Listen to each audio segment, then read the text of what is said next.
My God, I hate drugs.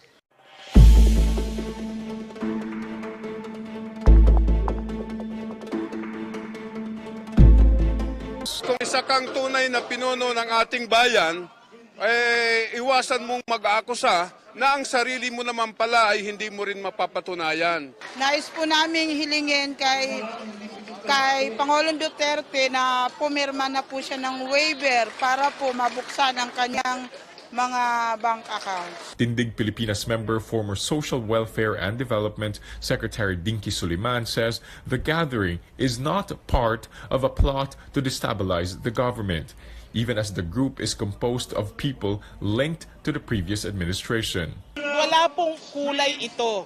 Ito po ay ordinaryong mamamayan na naninindigan. Oo, dati akong kasama sa Administrasyon Aquino. Pero hindi naman ho ako nawala sa pagka-Pilipino ko. Suliman also slams the government for waging a witch hunt against critics, like going after Ombudsman Conchita Carpio Morales and Supreme Court Chief Justice Maria Lourdes Sereno. Jailed Senator Laila De Lima also fires back. In her statement read at the event, De Lima calls the president a coward and insists the president should face accusations. To make sure Mr. Duterte hears their call, the group signed a giant petition board. They will hold more signature campaigns, paired with anti-Duterte mass demonstrations nationwide in the weeks to come. Now, in line with the transport strike, the Senate also moved the hearing on the hazing case of law student Horacio Castillo III from tomorrow to Wednesday, October 18th, and there will also be no work at the House of Representatives. Some personalities are taking to Twitter reacting to a supposed destabilization plot against the government. Former presidential spokesperson Abigail Valtes says lahat na lang distab. Sa susunod pag may bagyo, baka sabihin distab na rin. Representative Rufy Biazon tweets, claims of destabilization should only be based on credible intel gathered by the appropriate agency with mandate and capability. Presidential daughter and Davao City Mayor Sara Duterte Carpio lashes out at Tindig Pilipinas for plotting against the government. In a statement, she says, and we quote, "Power grabbers have made their point, made their presence felt, caught our attention, and we know who they are. And that the threat of destabilization is as real as terrorism." She says destabilization claims are from intelligence reports and reliable sources. She also supports President Duterte's statement to set up a revolutionary government in the face of such threats. The new opposition group Tindig Pilipinas held a protest to express their outrage against President Duterte's refusal to explain his alleged hidden wealth. Makoy Popioco returns with this report. Signed the waiver. That's what hundreds of protesters want President Rodrigo Duterte to do, challenging him to make his bank accounts public. Leading the crowd in the call, the president's staunchest critic, Senator Antonio Trillanes. Pirma ka na ng waiver. Tama na yung dakdak at paninindak. Pirma na, huwag porma. Trillanes has accused Mr. Duterte of amassing millions of pesos since he was Davao mayor, saying he holds accounts in several local banks. Pagka hindi niya to pinirmahan, ibig sabihin, siya ay kurakot. Dahil nandun na yung allegation, kinonfirma ng ombudsman, siya kayo nagtatago. The protesters, some joining from as far as Cebu, are united in their cause. Makoy Popioco, CNN, Philippines. Moving on to lighter news, Jackie Chan is back on the big screen, showing a more serious side in the thriller The Foreigner. He plays the role of a father seeking to track down the terrorists who killed his daughter. The action-packed film is based on the novel The Chinaman and was directed by Casino Royale director Martin Campbell. Jackie Chan recently revealed to CNN why he decided to do the film. Good for me is I want to change. All those years, I don't want to always rush. Of course, rush hour. Next year, we'll do a rush hour 4.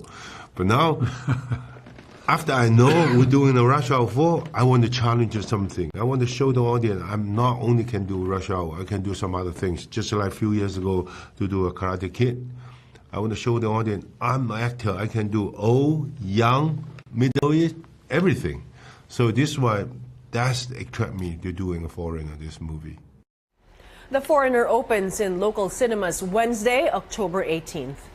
When the newsroom returns, the military is bent on meeting its target to end the war in Marawi today. We find out the latest from Ground Zero. And Xander Ford is battling a new war, this time with fans of teen star Catherine Bernardo. Details when we return. Keep it here on CNN Philippines.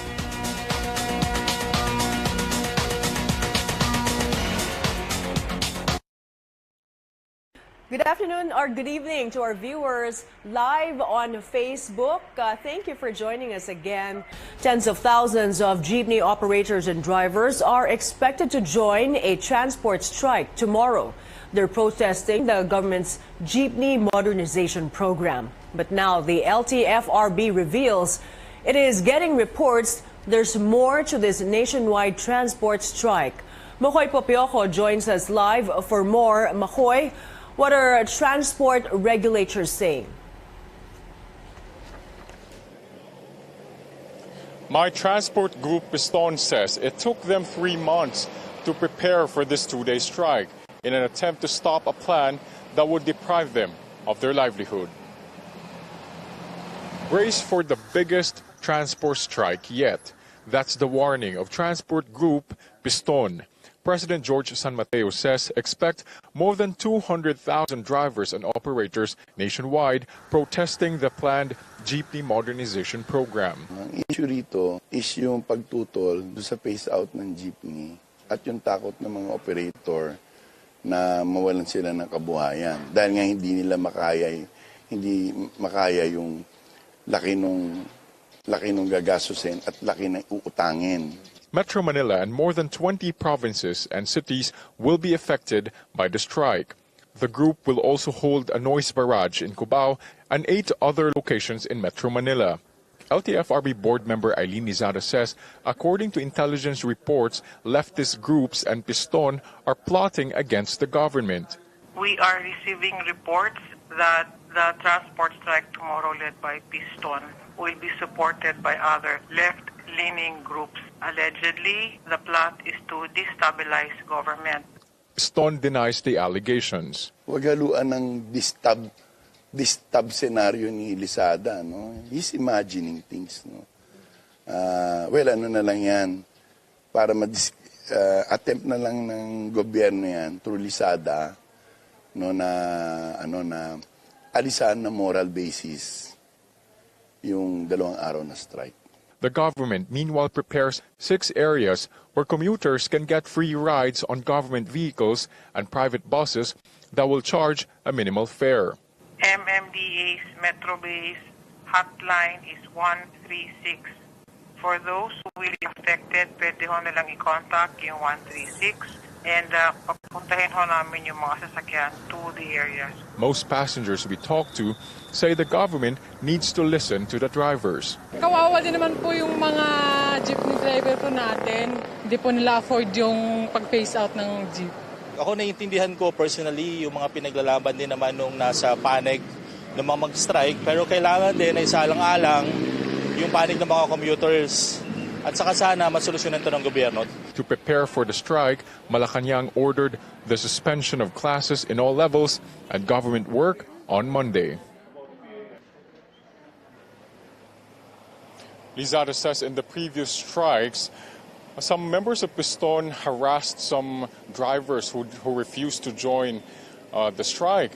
Now, to prevent this from happening, Lizada says they will deploy additional policemen, specifically in Malabon, Caloocan, and Philcoa in Quezon City.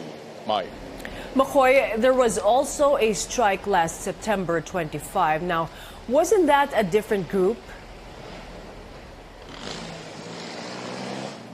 Well, that strike in September was organized by Transport Group Stop and Go Coalition, so that's a different group from Piston. That strike wasn't that successful. A lot of operators and drivers opted to operate that day. However, Stop and Go Coalition President June Magno said that they will organize another strike this month. The group has yet to confirm if that is indeed going to happen. Mai. Mokoy Popioko live from Quezon City.